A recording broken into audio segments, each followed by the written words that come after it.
Hello there. My name is Monica Burns, and welcome to today's episode of the Easy EdTech podcast. It is 2024, and whether you're joining for the first time, 100th time, or for the 200th time, I am so glad you're here. I have lots of exciting things in store for you this year. Each episode of the Easy EdTech podcast is designed to give you ideas you can try yourself, share with a colleague, or bookmark for later in the school year. Get ready for stories from my time in the classroom, the work I do now with schools and districts, and my travels to different EdTech events, as well as practical ideas and inspiring stories from new guests each month. If we mention something you'd like to check out, you'll find the link to it in the show notes. So don't forget to head to my website, classtechtips.com/podcast, for all of the show notes and resources from today's episode. This episode is sponsored by Blocksy, the all-in-one 21st century school operating system. With Blocksy, teachers can automate their teaching and regain the time otherwise lost to repetitive and administrative tasks. The AI-powered platform streamlines teaching processes, offering advanced functionalities like formative quiz creation, plagiarism detection, and real-time student progress tracking. Say goodbye to the tech hassles and hello to more time for what truly matters, teaching. But that is not all. Blocksy goes beyond classroom monitoring, further ensuring a safe and productive modern learning environment with AI-powered content filtering and threat detection. For focused and safe learning, head over to blocksy.net, BLOCKSI.net to find out more. Maybe even book a free demo. Today's episode is titled, How to Use Artificial Intelligence to Teach Vocabulary. How do you use AI tools in your instructional planning? Well, this has been a big topic and a big question on the blog and podcast this past year. Today, we're going to take a look at just one aspect of how to leverage this type of technology. And you might be surprised at all of the ways you can use AI to support your vocabulary instruction or teach new vocabulary words this year. Now, over the past year, I have had the opportunity to work with educators in all different parts of the country. We've looked at the impact of AI on creativity at sessions I've led for educators in Boston and Washington, D.C. And we've talked about ways for educators to save time in their school week at workshops in Oregon and Missouri. And with plenty of stops on my calendar this year, the topic of AI in education is definitely a big one. So today we're going to go through a few ways to use the power of AI to teach vocabulary, really in any subject area. And you're in the driver's seat here with how to best leverage AI to meet your needs and the needs of your students. So as we review this list of ideas together, you're going to have to maybe pick a few vocabulary words that you know are coming up in a new unit of study. It'll be helpful if you can think of even just a few tricky words or maybe that 10-word vocab list for an upcoming unit. And then you can take that into some of the examples that we'll look at together. So let's dive into this list. We got about a half dozen ways for you to use AI to teach vocabulary. Now, artificial intelligence has emerged as a really powerful tool to enhance teaching and learning. Whether you've used some of the prompts from my free guide on 60 plus must-try ChatGPT prompts for teachers, or maybe you've tried out a couple of the tips for my free ebook, 10 Ways School Leaders Can Use AI Tomorrow, well, then you know that there's plenty of options, and I'll link to both of those resources in the show notes, of course. Now, with the help of image generation tools like Adobe Firefly and even chatbot platforms like ChatGPT or Claude or Gemini, you can create supplemental resources to help kids master new vocabulary words. So we're going to look at a list together. I've got 7 of them for you today, and you can pick and choose which one resonates the most with you. The first one on the list is creating images. Now, visual aids can support vocab teaching, and Adobe Firefly is just one example. It's a great option for taking the visual aid of vocabulary instruction to the next level. It's an AI-driven tool that lets you make or generate images that can represent new vocab words. So this is great for making concepts that might feel a little more abstract more tangible.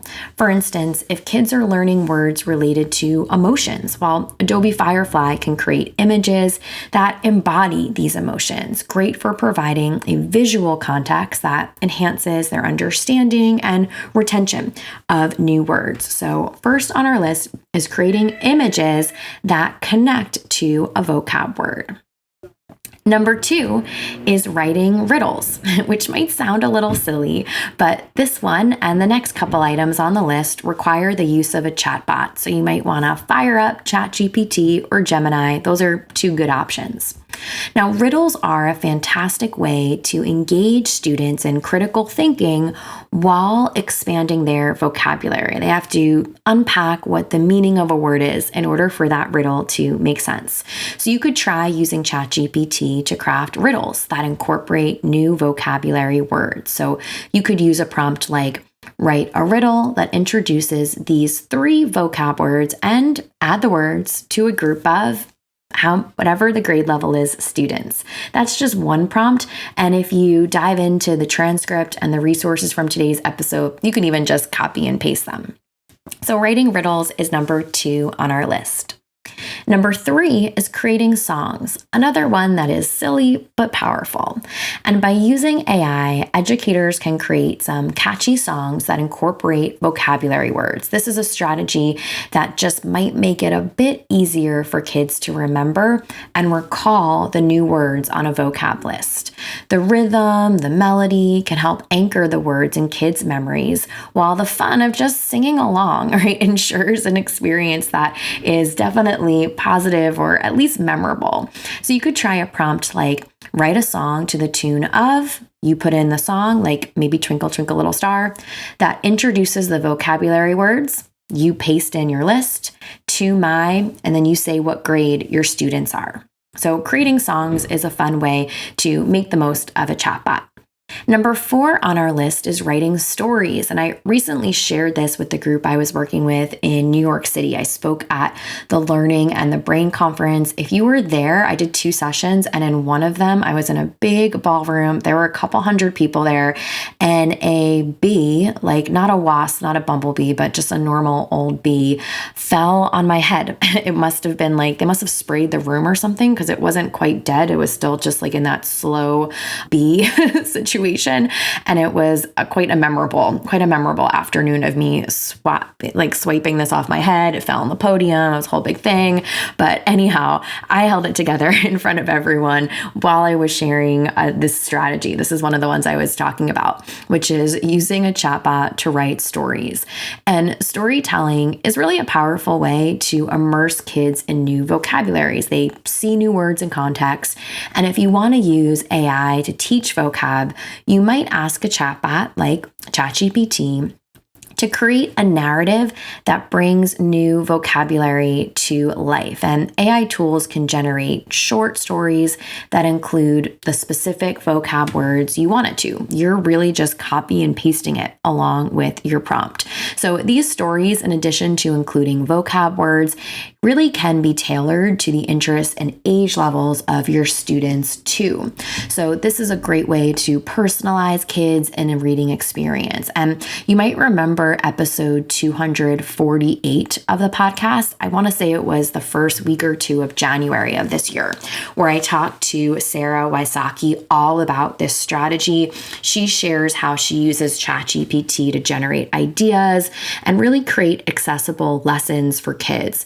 And so I'll link out to that episode, but even if you just mentally bookmark 248, that's the episode with Sarah, and it was a really great conversation.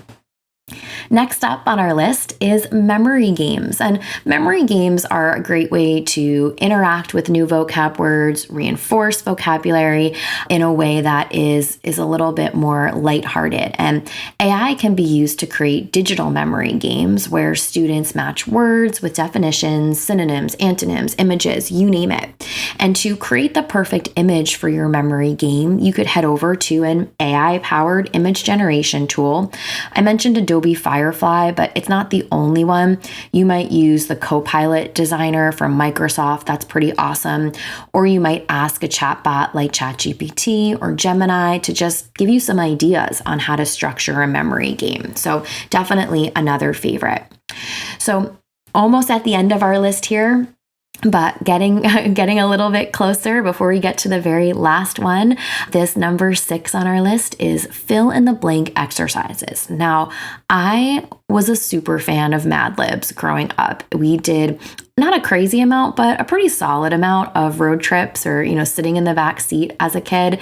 And although, right, in hindsight, maybe holding a pencil as we're driving down the highway is not, right, the best bet, it was definitely my way of interacting with language. I loved Mad Libs, and this is the kind of activity that you might find is a fun option for vocab practice. And if you introduce it to kids, you might not even mention Mad Libs in case they don't have any context with that. You can just say it's a fill in the blank, right, or a vocab game. So you can ask a chatbot. A chatbot knows what Mad Libs are, though. You can say, create a Mad Lib style fill in the blank activity to introduce this list of vocab words. Then you paste in the list to students and then you put in the grade level. So a really fun thing for a supplemental activity for vocab.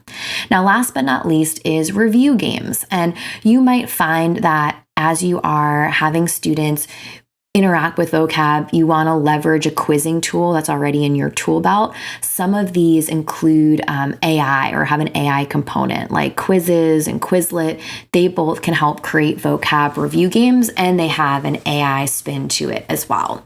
But if you're just using a chatbot, which is always a nice go-to, right, you might use a prompt like, my students are learning about, you put in the topic, maybe you put in the grade level, and you say, I want them to review these vocab words. You paste in the list, give me a list of games I can introduce to them to help with this goal. So this last one on our list is kind of like a catch-all, right? Great way to get some ideas for even more games to add to this. So if you're thinking of using AI this school year, vocab is a really great way to start. And if you've explored some of my AI resources, there's just oodles of directions to go in. But I think vocab is a great place to start, whether you're going to create some visual aids with Adobe Firefly or another favorite image generation tool. Maybe you'll use chatbots for interactive exercises, you name it, right? There's so many things that you can do to save time and differentiate instruction as you're creating some supplemental resources this school year. So let's finish up today's episode with those key points for making this EdTech easy. Use AI to create visual aids for vocab words. Leverage chatbots to generate interactive vocabulary activities. Incorporate AI-powered review games to reinforce vocabulary. Remember, you can find the show notes and the full list of resources from today's episode by heading to classtechtips.com/podcast and looking for number 267. A big thank you to Blocksy, our sponsor for this episode. They're on a mission to revolutionize modern learning, always keeping educators and students' best interests in mind. If you love saving time, classrooms full of focused learners, and safe learning environments, go to www.blocksy.net. That's BLOCKSI.net to learn more and see details about the free demo you can book for your K-12 school. This March, we'll celebrate 5 years of the Easy EdTech podcast. To help celebrate, I'm hoping you can do us a favor. Leave a rating or review for the podcast wherever you're listening today. Spotify will let you tap on the stars, and Apple Podcasts will let you tap on the stars too and leave a 1 or 2 sentence review. A big thank you in advance for helping us get ready to celebrate this March.